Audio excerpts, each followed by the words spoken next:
Audio book वांग्मय 13 Gayatri की पंचकोशी साधना एवं उपलब्धियां।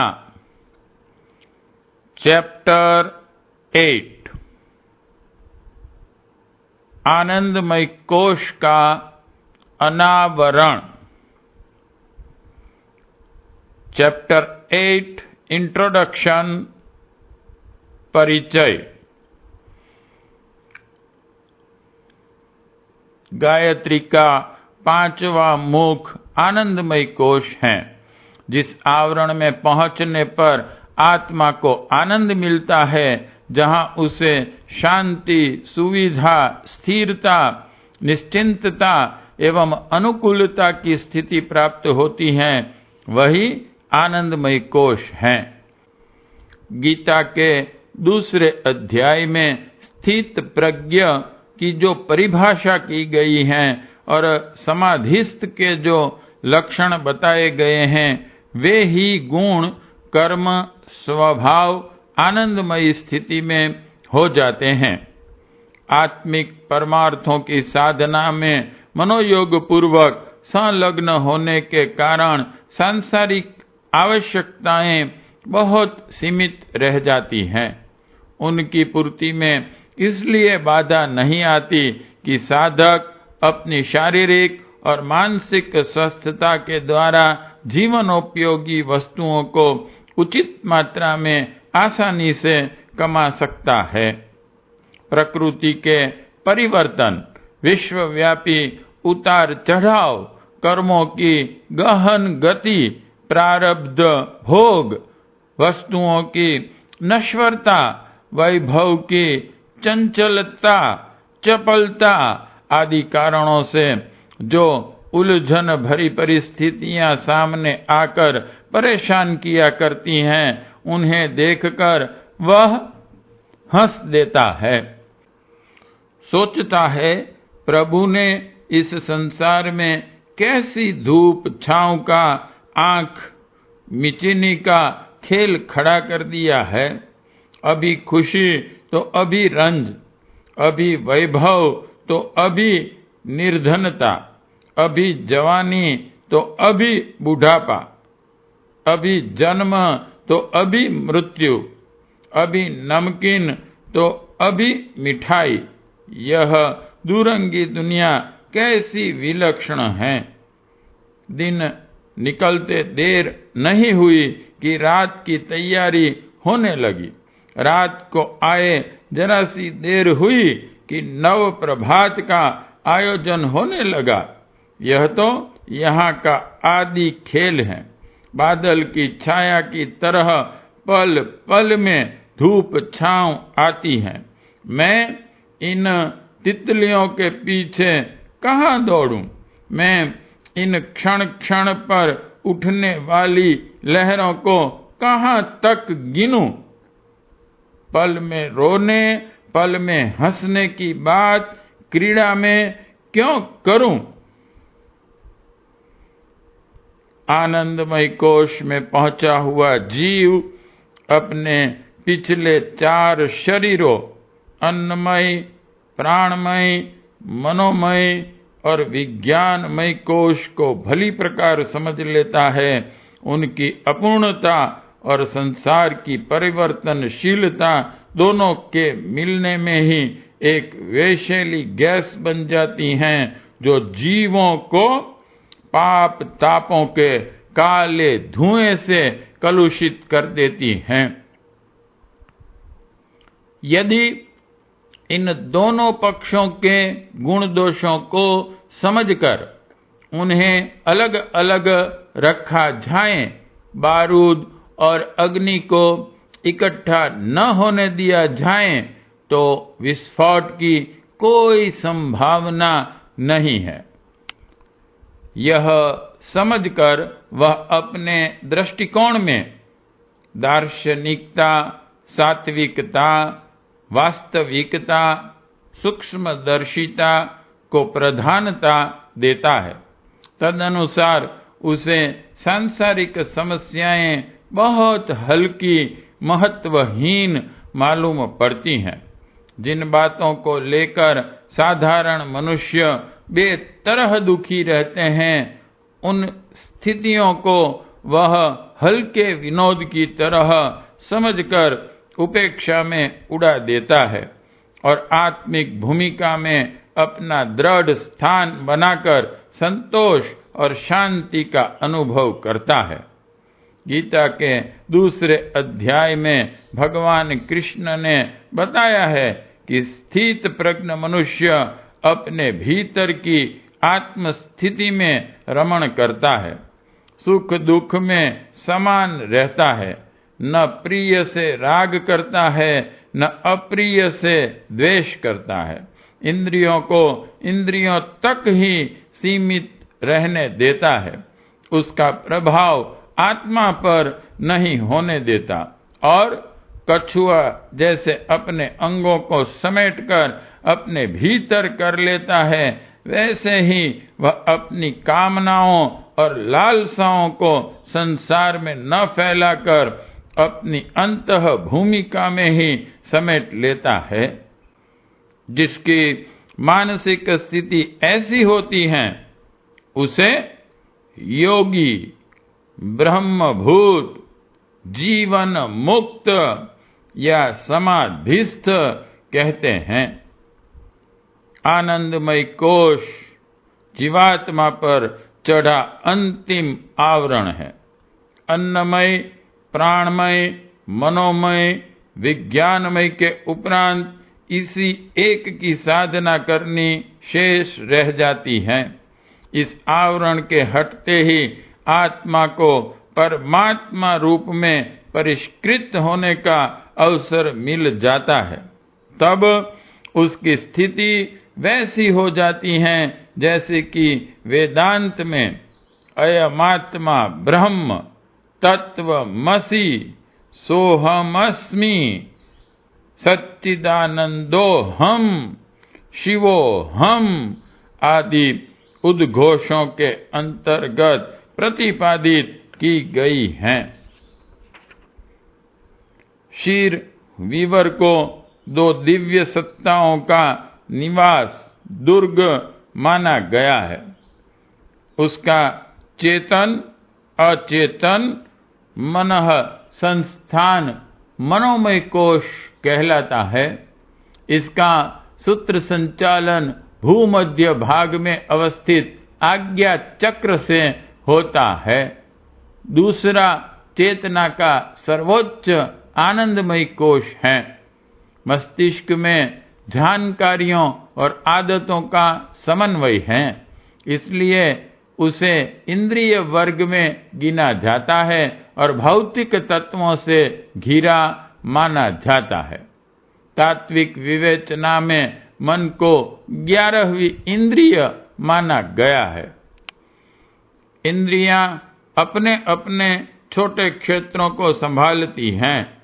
मन उन पर मॉनिटर जैसा अनुशासन बनाए रखने में सहायता करता है। यों है उसकी भी गणना छात्र वर्ग में ही मनोमय कोश की साधना से इसी मस्तिष्कीय क्षमता की मनोवैज्ञानिक और परामनोवैज्ञानिक क्षमताओं की चर्चा विवेचना होती है। आनंदमय कोश की स्थिति भिन्न है। उसमें जीव और ब्रह्म के मिलने का संपर्क साधने वाले अति उच्च स्तरीय सूत्र हैं। शरीर क्षेत्र में ईश्वर का निवास कहाँ है? उसका उत्तर साधारणतया समुचित सत्ता में संव्याप्त कहा जा सकता है, पर यदि उसका अन्य कोशों जैसा प्रवेश द्वार या केंद्र संस्थान पूछना हो तो उसे ब्रह्मरंध्र में अवस्थित सहस्त्रार चक्र कहना पड़ेगा। ब्रह्मरंध्र मस्तिष्क का मध्य भाग है। परमाणु के मध्य भाग को नाभिक या न्यूक्लियस कहते हैं। अणुसत्ता का उद्गम केंद्र वही है। शेष भाग में तो उसका सहायक संरक्षक सरंजाम भरा पड़ा है। जीवाणु से लेकर ग्रह नक्षत्रों तक में यह न्यूक्लियस ही सार भाग और शक्ति स्रोत होता है। मस्तिष्कीय राष्ट्र की राजधानी इस मध्य केंद्र ब्रह्म रंध्र में है। ब्रह्म सत्ता का अवतरण इसी स्थान पर होता है। वायुयान हवाई अड्डे पर ही उतरते हैं। मनः संस्थान का सारा नियंत्रण संचालन मस्तिष्कीय विद्युत के माध्यम से होता है। यह विद्युत संकेत नाड़ी संस्थान द्वारा विभिन्न अंगों तक भेजे जाते हैं। यह विलग केंद्र भी परस्पर जुड़े हुए हैं। उनमें भी परस्पर आदान प्रदान होता है। जैसे आंख के सामने स्वादिष्ट वस्तु आई तो आंख का नियंत्रक केंद्र तुरंत जीभ के केंद्र को सूचना दे देता है और वह जीभ लार प्रवाहित करने लगती है। मस्तिष्कीय संचार सूत्रों का भी एक मध्य केंद्र है। वहीं से अगणित धारा प्रवाह उठते हैं और उनके द्वारा अनेक विद्युत उन्मेष सक्रिय होते देखे जाते हैं। उन्हीं के द्वारा विभिन्न महत्वपूर्ण मस्तिष्कीय केंद्रों को उत्तेजना मिलती है। सक्रियता इसी उत्तेजना से उत्पन्न होती है। यदि मस्तिष्क की इस प्रक्रिया को सूक्ष्म दृष्टि से देखा जाए तो मस्तिष्क के मध्य भाग से सहस्त्रों विद्युत स्पंदन सतत प्रस्फुटित होते दिख सकते हैं। इसी को अलंकारिक रूप से सहस्त्र धारों वाले चक्र अथवा सहस्त्र पंखुड़ियों वाले कमल के नाम से संबोधित किया जाता है। स्थूल विज्ञान चूंकि स्थूल की सीमा में ही सारे हल खोजना चाहता है, इसलिए उसकी गति यहाँ आकर रुक जाती है। मस्तिष्क के मध्य में यह विद्युत स्पंदन कैसे उत्पन्न होते, कैसे इन्हें बढ़ाया या नियंत्रित किया जा सकता है, यह सब वर्तमान वैज्ञानिकों के लिए रहस्य ही है। फिर भी उन्होंने इस विद्युत उन्मेषों को reticular activating system, specific thalamic projection system, diffuse thalamic projection system जैसे नाम दिए हैं। यह भी स्वीकार किया है कि इन स्पंदनों को इच्छानुकूल नियंत्रित किया जा सके तो उनके प्रभाव से मस्तिष्क के किसी भी नियंत्रण केंद्र को इच्छानुरूप सक्रियता अथवा शिथिलता की स्थिति में लाना तथा असंभव जैसी उपलब्धियों को भी संभव बनाया जा सकता है। योग विज्ञान सहस्त्रार चक्र के संबंध में विशिष्ट साधनाओं को आवश्यक मानता है। उसके जागरण का अर्थ केवल उसकी तीक्ष्णता तथा सक्रियता को बढ़ा देना नहीं है, उसे व्यवस्थित, सुनियंत्रित तथा सुनियोजित भी करना आवश्यक है। वर्तमान वैज्ञानिक उसके विधेयात्मक पक्ष को भले ही न समझ सके हों, किंतु निषेधात्मक पक्ष का अध्ययन रोगों के अंतर्गत अवश्य कर सके हैं। हिस्टीरिया तथा इपिलिप्सी जैसे विभिन्न प्रकार के रोगों की तह में मस्तिष्कीय विद्युत का ही खेल पाया जाता है।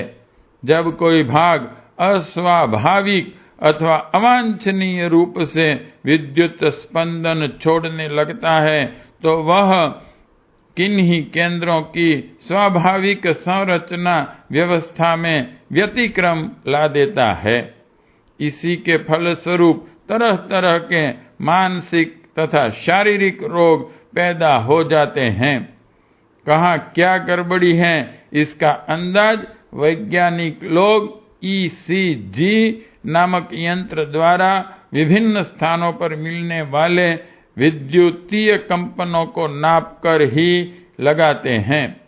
इससे भी निषेधात्मक पक्ष में ही सही यह तो सिद्ध हो ही जाता है कि इन विद्युतीय धाराओं द्वारा साधारण शारीरिक और मानसिक क्रियाएं प्रतिक्रियाएं संपन्न करना और कराना संभव है। मनःसंस्थान के केंद्र बिंदु विद्युतीय भांडागार को अध्यात्म की भाषा में सहस्त्रार चक्र या सहस्त्रदल कमल कहा गया है।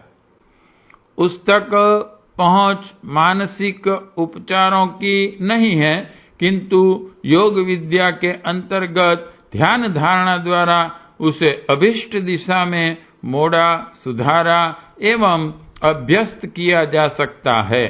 इस प्रकार व्यक्तित्व के सर्वोच्च शक्ति केंद्र पर अधिकार प्राप्त करके मनुष्य अभीष्ट आत्म निर्माण में सफल हो सकता है। कहना न होगा कि यह आत्म विजय अपने लिए तो विश्व विजय के समान ही लाभदायक सिद्ध हो सकती है।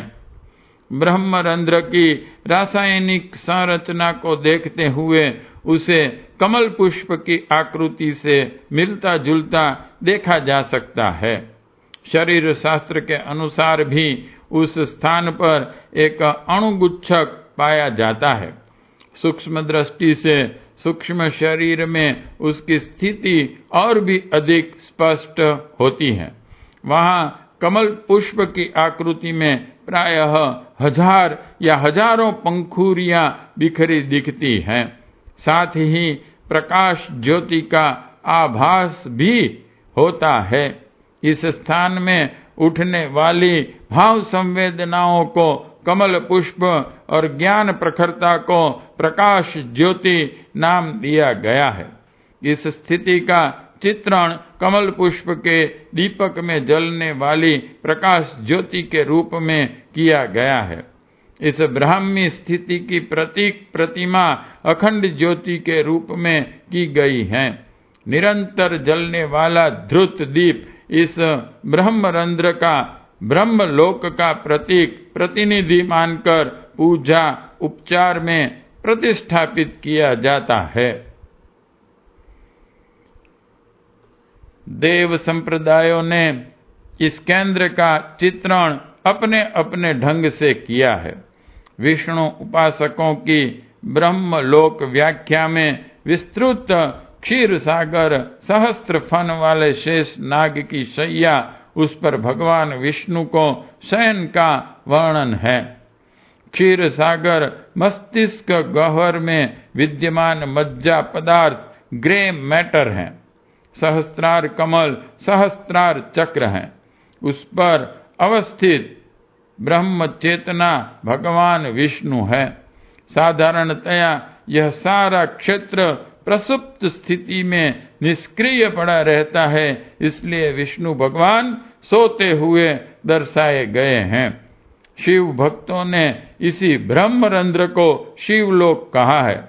मानसरोवर मध्य में कैलाश, इस पर समाधिस्थ शिव गले में महासर्प, यह चित्रण में प्रकारांतर से विष्णु व्याख्या के समतुल्य ही हैं।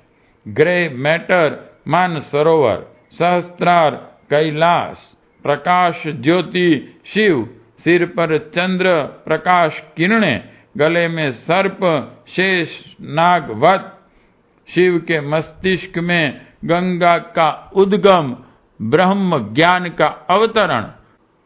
विष्णु के चरणों में से गंगा निकलती हैं, शिव के मस्तिष्क में से।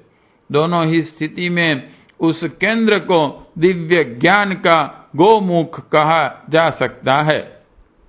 गुरु भक्तों ने सहस्त्रार कमल पर गुरु तत्व की स्थापना करके अपनी ध्यान अवस्था के अनुरूप प्रतीक प्रतिष्ठा की है। शक्ति उपासक इसी सहस्त्रार कमल को अपनी अपनी इष्ट देवियों के साथ जोड़ते हैं। लक्ष्मी कमलासन पर विराजमान है। ब्रह्मा जी की भांति ही गायत्री के कमलासन पर विराजती हैं। सरस्वती, दुर्गा आदि अन्य देवियों में से किसी के हाथ में, किसी के गले में कमल पुष्प जोड़ने की चेष्टा की गई है। सहस्त्रार चक्र कनपट्टियों की सीध में भूमध्य भाग के पीछे मस्तिष्क के मध्य केंद्रों में माना गया है। तंत्र ग्रंथों में इसे महावीवर की संज्ञा दी गई है। यही लय योग का ब्रह्म रंध्र है। निराकार उपासना में उसे दशम द्वार माना गया है। 9 द्वार तो इंद्रिय छिद्र हैं ही, उन्हें 2 नथुने, 2 कान, 2 आंखें, 1 मुख, 2 मलमूत्र छिद्र, इस प्रकार उनकी गणना सर्वविदित है। 10वां द्वार यह ब्रह्म रंध्र है। इसी जरोखे में होकर आत्मा और परमात्मा की मिलन झांकी, प्रणय के लिए एवं समर्पण पाणी ग्रहण का सरस श्रृंगारिक वर्णन मिलता है। योगी लोग इसी केंद्र में प्राण को अवस्थित करके ब्रह्मांड का विचरण एवं नियंत्रण करने जैसी सफलताएं प्राप्त करते हैं। शरीर त्याग के समय प्राण इस दशम द्वार से निकलें तो प्राणी को पूर्णता का लक्ष्य प्राप्त हुआ समझा जाता है। सहस्त्रार की स्थिति का वर्णन अनेक ग्रंथों में हुआ है। उनका स्वरूप और विवरण प्रायः एक दूसरे से मिलता जुलता ही है। उल्लेख इस प्रकार मिलते हैं। शक्ति बीज में कहा गया है, अपनी मूर्धा में सहस्त्रार कमल के मध्य शुद्ध स्फटिक वत शरद चंद्र जैसे प्रकाश का ध्यान करना चाहिए। मत्स्य पुराण में कहा गया है, ब्रह्म ज्योति अग्नि ब्रह्मरंध्र स्थान में निवास करती हैं। यह साधकों को पवित्र करने वाली हैं। यही योगाग्नि हैं।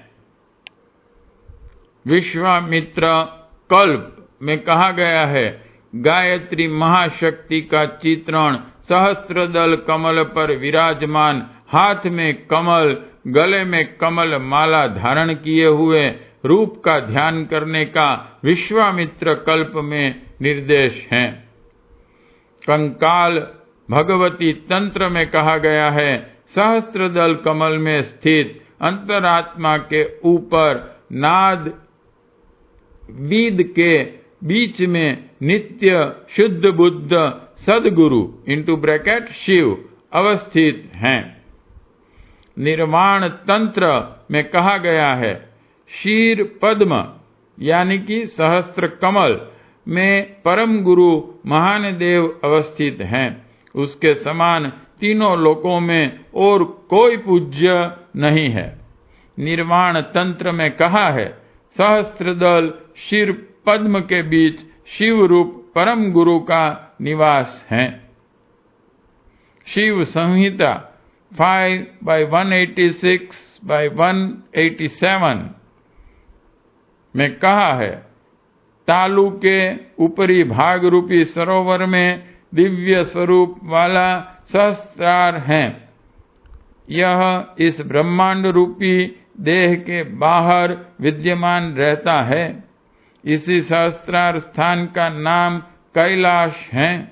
महेश यहीं निवास करते हैं। शिव संहिता में कहा है, सिर के कपाल विवर में क्षीर सागर भरा हुआ है। इस पर सहस्त्रार कमल चंद्रमा की तरह प्रकाशवान होने का ध्यान करें। श्रुति में इस परम पुरुष को सहस्त्र शीर्षा पुरुष कहा गया है। उसे सहस्त्र आंख, पांव, भुजा वाला बताया गया है। पर ब्रह्म को सहस्त्र संख्याओं के साथ संबंधित किया गया है। यह सहस्त्रार चक्र की ओर ही अंगुली दर्शन है। शास्त्र में कहा है, प्राण शक्ति की जिस पवित्रता से देवगण अपनी आत्मा को सदा पवित्र करते रहते हैं, वही पावमान प्राण 1000 धाराओं से मुझे शुद्ध करें। वाय 17/71 में कहा गया है, हे सहस्त्र नेत्र वाले अग्नि, तेरे सैकड़ों प्राण, सैकड़ों उदान और सहस्त्र व्यान हैं, सहस्त्रों धनों पर तेरा प्रभुत्व है, इसलिए शक्ति के लिए हम तेरी प्रशंसा करते हैं। शत 7/5 2/17 में कहा है, यह पुरुष सहस्त्र चक्र की प्रतिमा है। सहस्त्रार साधना का प्रतिफल उस आत्मज्ञान की ब्रह्म बोध की उपलब्धि बताया है, जिसे प्राप्त करने के उपरांत समस्त सांसारिक क्लेशों से छुटकारा मिलता है और अंतः क्षेत्र के भवबंधनों से मुक्ति मिलती है। मोक्ष की प्राप्ति, ब्रह्म प्राप्ति, दिव्य समाधि, जीवन मुक्ति जैसी परम सिद्धि इस सहस्त्रार महाकेंद्र से ही उपलब्ध होती हैं। यथा शिव संहिता 5/189 में कहा है, इस कैलाश नामक स्थान में परमहंस का निवास है। जो साधक सहस्त्रदल कमल में मन को स्थिर करता है, उसकी सकल व्याधि नाश हो जाती है और मृत्यु से छूटकर अमर हो जाता है। आनंदमय कोश का तात्पर्य है आनंद का भंडार। सहस्त्रार कमल उसका केंद्र संस्थान है। इसे अमृत कलश भी कहते हैं। यह जागृत स्थिति में हो तो उससे अपने को आनंदित रखने वाला और दूसरों में पुलकन उत्पन्न करने वाला प्रवाह निःसृत होता रहेगा। यह ज्ञानमय है। आत्मबोध एवं तत्वबोध की ज्ञान धारा जीवन के हर क्षेत्र का सिंचन करती और उसे हरितिमा, शोभा, सुषमा युक्त बनाती है। इस आनंद को आत्म विस्तार का सरसता के रूप में अनुभव किया जाता है। परमेश्वर की विवेचना रसो वे सह के रूप में की गई है। यह रस इंद्रिय उत्तेजना से मिलने वाली उन्माद जैसा नहीं, वरन प्रेम जैसा सौम्य एवं सात्विक है। इसे भक्ति रस भी कहा जा सकता है। व्यवहार में इसे आत्म भाव का विस्तार कह सकते हैं। दया, करुणा, ममता, उदारता, सेवा आदि सुकुमार संवेदनाएं इसी आत्म विस्तार वृत्ति के सहारे उठती, उमंगती और पनपती हैं। इस सरसता को अध्यात्म शास्त्रों में सोम रस के नाम से पुकारा गया है। देवताओं का अमृतपान यही है। उसका रसास्वादन ब्रह्मानंद कहलाता है। इसी विशेषता के कारण परमात्मा को सच्चिदानंद कहा जाता है। सहस्त्रार कमल में परिपूर्ण अमृत कलश से उपलब्ध होने वाले सुधा रस, सोम रस की चर्चा इस प्रकार मिलती है। तंत्र सार में कहा गया है, हे माता, तुम सहस्त्रदल कमल से निकलते हुए सुधा रस से देह को अभिषिक्त करती हुई सुषुम्ना के मार्ग में जाकर लीन हो जाती हो। जिस मनुष्य के हृदय पद्म में तुम्हारा उदय नहीं होता, वह मनुष्य बारंबार गर्भ धारण का दुख उठाता है। ब्रह्म रंध्र में स्थित सहस्त्रार कमल से जो रस टपकता है, वह मद्यपान है। नशा पीने वाले तो शराबी मात्र हैं। ऋग्वेद 9/9/8 और 9 में कहा है, यह सोम जिसके अंतःकरण में प्रतिष्ठित होता है, उसे आत्म विकार और सुख सम्मति के अलौकिक प्रेरणाएं अंतःकरण में स्वतः प्रस्फुटित होती हैं। ऋग्वेद 9:9-7 में कहा है, यह सोम पाप और अंधकार से लड़ने की प्रेरणा देते हैं और अपने साधक को वीर बनाते हैं। अथर्ववेद 9:4-6 में कहा है, सोम से भरा शीर्ष कलश इसी शरीर में है। अथर्ववेद 1/4/1/1 में कहा है, यह सोम धूलोक में रहता है। ऋग्वेद 9/86/4 में कहा है, हे सोम, तेरी दिव्य धाराएं मस्तिष्क में दिव्य रस को प्रवाहित करती हैं, ऋषित्व को प्रदान करती हैं। जो उसे अपने में धारण कर लेता है वह निरंतर भाव प्रवाहों से भरा होता है। शतपथ 3/5/3/2 में कहा है, यह मस्तिष्क ही देवलोक है, जहां इंद्रिय संचालक केंद्रों के रूप में देवता विराजते हैं। यहीं सोम को हवि दी जाती है, यहीं देवता सोमपान करते हैं। स्पष्ट है कि यह सारे संकेत सहस्त्रार चक्र स्थित अमृत कलश की ओर ही हैं। वहां से निकलने वाली ज्ञान गंगा जीवात्मा को पवित्र और परितृप्त करती है। आत्मिक आनंद इस स्थिति में मिलता है। आनंदमय कोश की सार्थकता इसी अमृत की अधिकाधिक मात्रा में वर्षा कर सकने में है। चैप्टर 8 इंट्रोडक्शन परिचय समाप्त।